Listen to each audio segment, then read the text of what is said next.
So I have here some hairy wood mint that I discovered at the local park. Here's one that I planted already. It's got some root fibers here. It's also hairy. I don't know how well. There's the hair. It's hairy. And if it's anything like a tomato, those hairs will grow into roots when they're buried. So I'm gonna plant this one. It has no leaves, hopefully, or has one tiny leaf. But yeah, we'll see how it goes. Okay, I'm gonna plant it.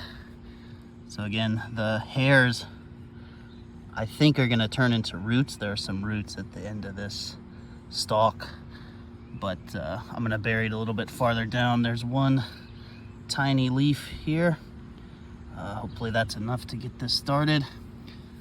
So again, this is hairy wood mint. It smells very much like peppermint. It's delicious. It's a native North American mint.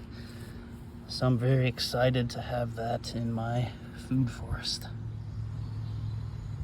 Here's the mint transplant exactly 1 month later.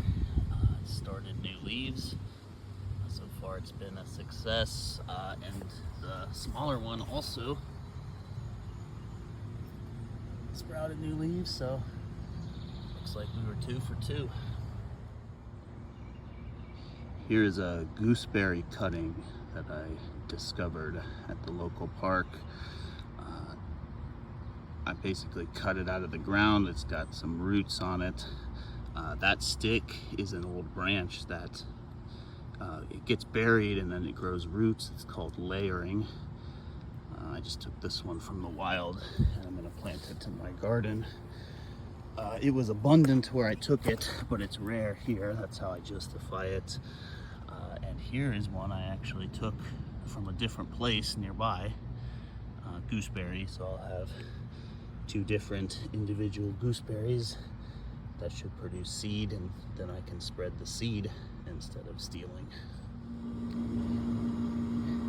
Here's a couple prickly gooseberries that I picked from a national park. Pulling their seeds out here. I'm gonna add them to my collection somehow. Speaking of seeds, I discovered some wild Chickasaw plum.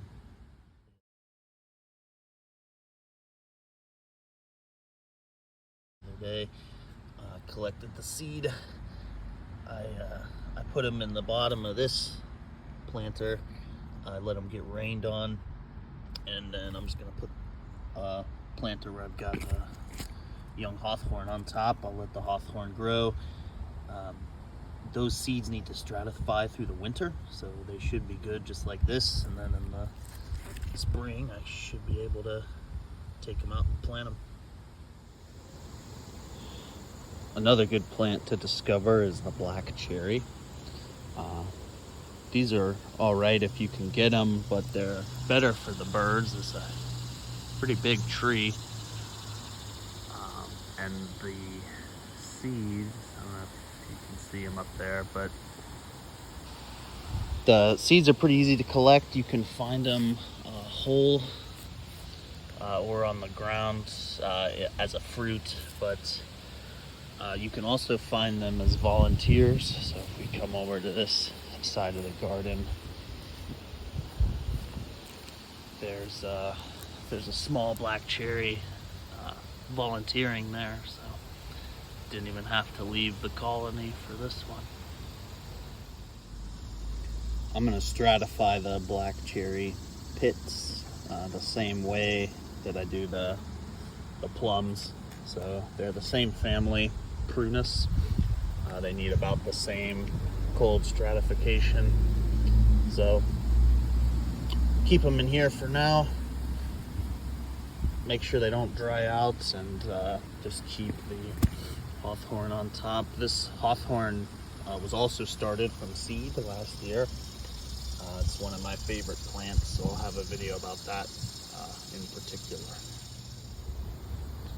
Some other things I started from seed is black raspberry and a couple of red oaks. Actually, this one might be a white oak. No, it's red oak. Yeah. Anyway, starting from seed is definitely the cheapest way to go. You need to learn. Each species obviously has different requirements, but yeah. Here's another volunteer that's sprung up in the middle of my yard. It's mist flower. I think it's Virginia mist flower. But it sprung up in the yard here because I haven't had to mow this since the end of June.